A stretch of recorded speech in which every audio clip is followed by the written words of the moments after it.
There have been some great performers in WrestleMania history, but only one has so consistently delivered to such a high standard on the show of shows that they have earned the name Mr. WrestleMania. Across 17 different WrestleManias over 3 decades, Shawn Michaels excelled in world title matches, dream matches, ladder matches, Iron Man matches, retirement matches, and more. His Mania CV is varied, but the quality of his work remains consistently high. He's jerked the curtain and ended the night, won and lost, and had all sorts of matches with all sorts of people. But which one is the best? I think you might know, but watch anyway. I'm Adam Pacitti from Cultaholic Wrestling, and this is every Shawn Michaels WrestleMania match ranked from worst to best. Join us.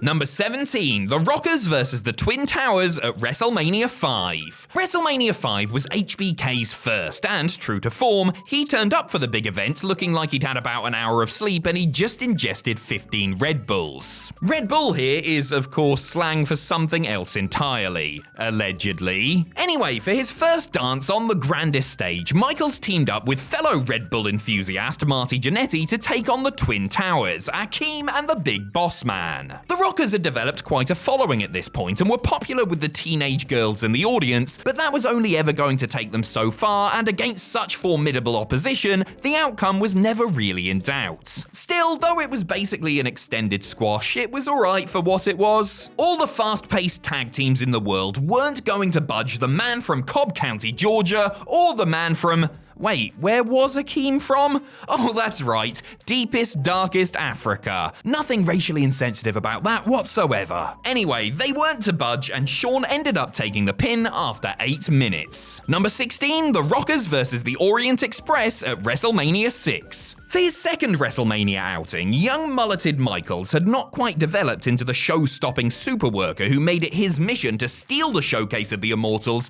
every time he stepped onto the grandest stage. At 1990's WrestleMania 6, he teamed with Rocker's partner Marty Jannetty to take on the Orient Express. Regrettably, this was not the same Orient Express that took on the Rockers at the 1991 Royal Rumble. Here, it was Sato rather than Kato, aka Paul Diamond, tagging with Tanaka, and the match suffered as a result. Shawn and Marty were also both, shall we say, lethargic out there, and the match dragged a bit before finally picking up a little towards the end. I mean, it's fine for what it is and everything, it's not like it was a featured match or put in a prominent position on the card, but it's hardly inspiring stuff. Nor is the finish, which sees the Rockers losing by countout. Number 15 versus Tito Santana at WrestleMania 8. The first singles outing for Michaels at a WrestleMania sees the Heartbreak Kid attempting to find his feet as a solo artist after breaking up with Party Marty. Opening the show with the ever-dependable Tito Santana, here going through his El Matador phase, Shawn was given a massive platform to show what he could do on his own. Accompanied by Sherry Martel and displaying some notable swag in the way that he moved, Michaels had the look of someone who knew he was going to be a big star. As for the match itself, it was okay, but by no means a classic curtain raiser or anything like that. At a shade over 10 minutes in length, it did its job warming up the sizable crowd, and there were some nice sequences and exchanges. It had some technical wrestling, high-flying, and brawling, chugging along nicely for its duration, until Michaels shifted his weight on a slam attempt and got the win. Incidentally, it looked like Sherry may have supposed to have cheated here, but missed her cue. After the match, Bobby Heenan on commentary told Gorilla Monsoon that Michaels is the star of the 90s, and that is why they called him the Brain. Number 14 versus Tatanka at WrestleMania 9. 1 year later, and Shawn Michaels was once again entrusted with opening the granddaddy of them all. This time, however, a couple of things were different. First, HBK had himself a new short-term valet in the form of Luna Vachon. Second, he was carrying with him the Intercontinental title, which he was to defend against the undefeated Tatanka. Perhaps the best match on what is a largely rotten show, the two men went at it for 18 exciting minutes. They built it up nicely, starting out with a long wrestling sequence before trading the advantage and finally getting to those tasty false finishes. The showstopper bumped all over the place and really shined up the American War Eagle, and there was a nice bit of sports entertainment provided by the outside the ring antics between Luna and Sherry. The biggest gripe people tend to have with this one is that for all the hard work and energy put into the match, it ended on a dissatisfying countout. Really, WWE booked themselves into a bit of a corner here, as they didn't want Michaels to drop the title and also didn't want to end Tatanka's winning streak, so this was the weak compromise. Number 13, The Rockers vs. Haku and the Barbarian at WrestleMania 7. Another WrestleMania opener for Shawn Michaels here, as the Rockers took on the awesome force of Haku and the Barbarian. Obviously, there was a bit of a size and style difference here, with the much smaller, flashier and quicker Rockers contrasting wonderfully with the much bigger and badder Faces of Fear. Even though there was a discrepancy, the larger heels were more than happy to give their high-flying foes a proper match and bumped and sold accordingly. Obviously, Shawn and Marty were more than happy to flip and flop about too, and the result was a tidy, fast-paced match that told a simple story and featured some really creative teamwork. Jannetty took a beating before Michaels got the hot tag and cleaned house. The Rockers were then able to turn the tide completely, hit a couple of moves off the top, and scored the win, with HBK getting the pin on Haku. A tremendous opener, they did a lot out there, but not too much, got the crowd rocking, no pun intended, and made viewers happy with a babyface victory. Number 12 versus Steve Austin at WrestleMania 14. WrestleMania 14 should have been a night to celebrate for Shawn Michaels. He was the WWE champion and would be closing the show with the hottest star in the business, while the most controversial athlete on the planet would be at ringside, ensuring that people would be watching in their millions. Unfortunately though, it was not a happy day for HBK, who was going into the match with Stone Cold Steve Austin knowing that it could well be his last. Michaels had seriously injured his back a couple of months prior at the Royal Rumble, and by rights shouldn't have even been out there considering the poor physical and mental shape that he was in at the time. Credit to him, however, as he gutted it out and fought through the pain barrier in order to pass the torch the right way, clean in the middle. It wasn't an all-time classic and would have surely been a much better bout under different circumstances, but it was as good as it could have been, all things considered, and it was a Herculean effort on Shawn's part. Number 11 versus Diesel at WrestleMania 11. One of the things that helped Michaels fully ascend to superstar status was his association with bodyguard and tag partner Diesel. The imposing Big Daddy Cool complemented the flamboyant showstopper, helping him to take his act to the next level. The upshot of their alliance was that soon Kevin Nash began to outgrow the body that he was supposedly guarding and became a main eventer in his own right, winning the WWE title just days after the duo split. That set them on a collision course for WrestleMania 11 in what really should have been the main event. Both men certainly worked as though they were the ones signing off the show that night, going full throttle and taking fans on one hell of a ride for the 20 minutes that they were out there. In the end, the Master Blaster blasted his former master with the jackknife to walk away with the gold still around his waist and a couple of Baywatch babes on his arm. Sometimes I feel like it actually might be alright being Kevin Nash, you know? Number 10 versus Vince McMahon at WrestleMania 22. Shawn Michaels has the reputation of being able to draw a good to great match out of just about anyone. HBK could probably get a broomstick to 4 stars, or so they say. Michaels had an over, charismatic, willing, and jacked up broomstick in the form of Vince McMahon to work with at WrestleMania 22, and boy was it a joy to watch. A match far different from any other on Shawn's WrestleMania resume. It was pure sports entertainment theatre with untold shenanigans and plenty of smoke and mirrors enlisted to make it the best and most entertaining spectacle that it could be. Highlights included Vince getting boffed over the head with his Muscle and Fitness magazine portrait, Shane being inducted into his father's special club, and all manner of carnage courtesy of the genetic jackhammer and Heartbreak Kid. The boss suffered the worst of it, including taking a microphone, chair, ladder, and sweet chin music directly to the face, as well as Shawn dropping an elbow off a ladder through Vince wearing a bin on his head through a table. A balmy exhibition of violence befitting the showcase of the Immortals, and a great clash of two very different types of performers. Number 9 versus Ric Flair at WrestleMania 24. For the very last match in his epic career, TNA didn't happen, there was no better opponent for Ric Flair than Shawn Michaels, and no bigger stage than WrestleMania. Two performers who were considered among the greatest wrestlers of all time sadly never crossed paths in their primes, but there was still magic in the air when they met following their WWE comebacks in the 2000s. Really, there was nobody better to guide the aging Nature Boy in his in-ring send-off. Michaels was still one of the best in the world at that point and had huge amounts of respect for a man that he considered one of his idols. The action itself was good and both men put in great performances in an emotionally charged match, but the story of the match and the drama superseded the actual wrestling. It's a match that will always be remembered for its credits ending, with Michaels mouthing, "So long, you silly old bastard," or words to that effect anyway, it's been a while since I've watched it, before old yellering Slick Rick with sweet chin music. It was all about Flair in the end, but he couldn't have done it without a little help from Mr. WrestleMania himself. Number 8 versus John Cena at WrestleMania 23. The main event of WrestleMania 23 was supposed to be John Cena defending the WWE title against Triple H in a rematch from the year prior. But then the game's quad went all explodey and WWE were forced to change direction. So why not pivot to Hunter's DX tag partner in crime, Shawn Michaels, instead?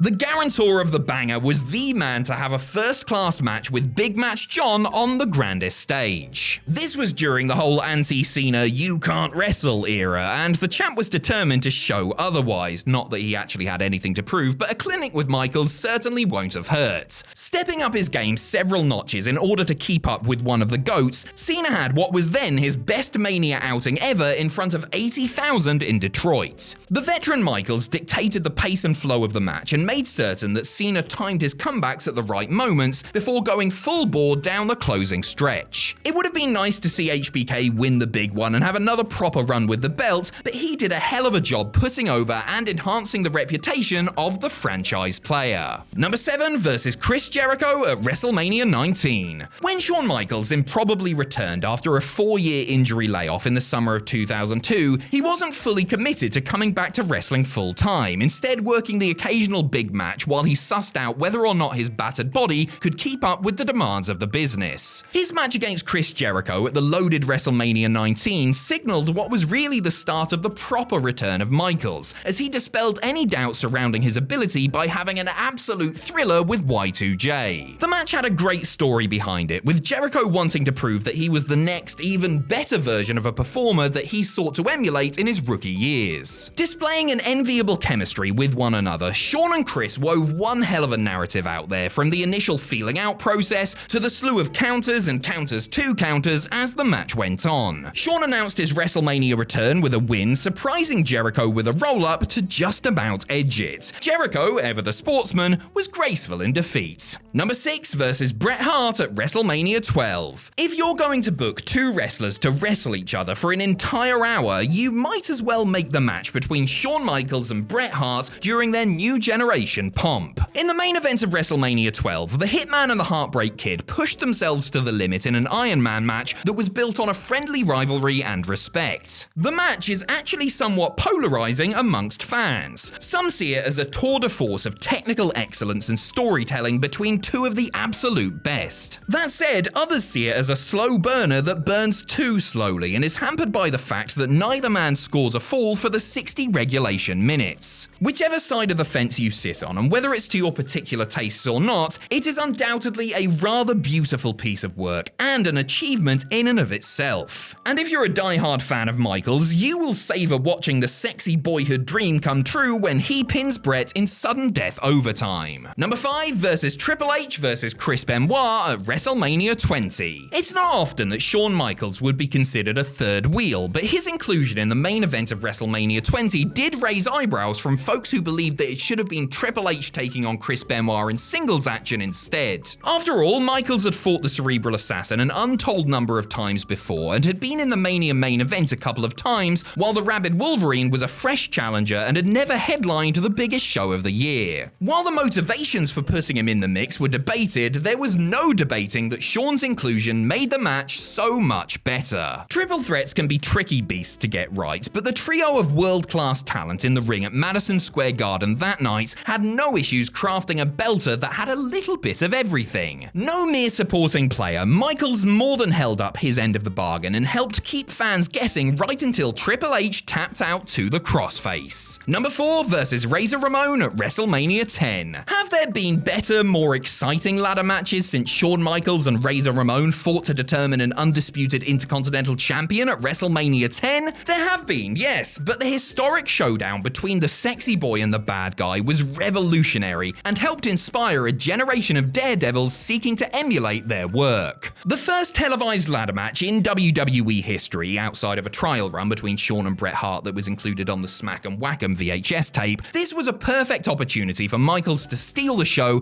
and add to his growing in-ring reputation. Scott Hall was in there too, playing playing his part ably, but this was the Shawn show all the way. The bout may not have the risk factor that later ladder matches do, but the drama is off the charts, and it's an awe-inspiring performance from Michaels, who flings himself around with glee in his bid to steal the show in front of the MSG crowd. Plus, he gets his Hickenbottom out and drops an elbow from the top of a ladder while displaying a full moon. What more do you people want? Number 3 versus The Undertaker at WrestleMania 26. Like his idol 2 years beforehand, Shawn Michaels stepped onto the stage at WrestleMania 26, knowing that this would be the last time that he would ever work a match. Crown Jewel 2018 didn't happen. Putting his career on the line against The Undertaker, the two intended to replicate what they had done the year before by having a match for the ages. Only this time, their match was to be put on last, adding yet more pressure to the two legends. But stars like Shawn and Taker don't get to where they are without learning to deal with pressure and expectations, and they seem to have no problem contesting another barn burner. It was different from the year before, though still contained the necessary thrills and spills to keep the crowd hooked and engaged in the action after such a long show. It was a shade inferior to their previous WrestleMania outing, and admittedly very hard bar to reach, but a worthy way to end a career for the evergreen Michaels. HBK may not have ended the streak, but he certainly continued his own hot one of having classic matches and solidified his status as Mr. WrestleMania. Number 2 versus Kurt Angle at WrestleMania 21. When Shawn Michaels returned to the ring in 2002, he was coming back to a WWE with a whole new crop of top-tier talent for him to work with. It was hard not to put on your fantasy booking hat and muse about dream matches, chief among them a date with Kurt Angle. The Olympic hero had quickly ascended the ranks and established himself as one of the best wrestlers in the world in HBK's absence. We had to wait until WrestleMania 21 in 2005 to see them finally go toe-to-toe, but my word, was it worth the wait and then some. A true WrestleMania classic for the ages, the two men meshed as well as we hoped they would, putting together a contest that had few, if any, flaws. For almost 30 minutes, which flew by the way, this pair of studs wrestled their bollocks off in a match where a title may not have been on the line, and it may not have even been the main event, but both gave a performance worthy of a world title headliner. Number 1 versus The Undertaker at WrestleMania 25. It had been over 10 years since Shawn Michaels and The Undertaker had met in singles action when the two men locked up at WrestleMania 25. The last time had been at the 1998 Royal Rumble, where Michaels suffered the injury that would keep him out of the ring for over 4 years. Now older and wiser, their legacies established and then some, the two warhorses weren't about to let age and aches and pains slow them down, as they showed the younger generation how it was done by having one of the best WWE matches ever. That is seriously no exaggeration, and it's even more commendable when you consider that the match went on third from last and didn't have the benefit of a long and intricate storyline behind it. It is the best match of the streak, the best Shawn Michaels WrestleMania match ever, and remains the benchmark for many people. The timing, selling, pacing, creativity, and drama of the match are all simply sublime, and it remains a joy to watch even on repeat viewings so many years after the fact. In fact, it's so good that it might even be up there with Melina versus Alicia Fox. See ya!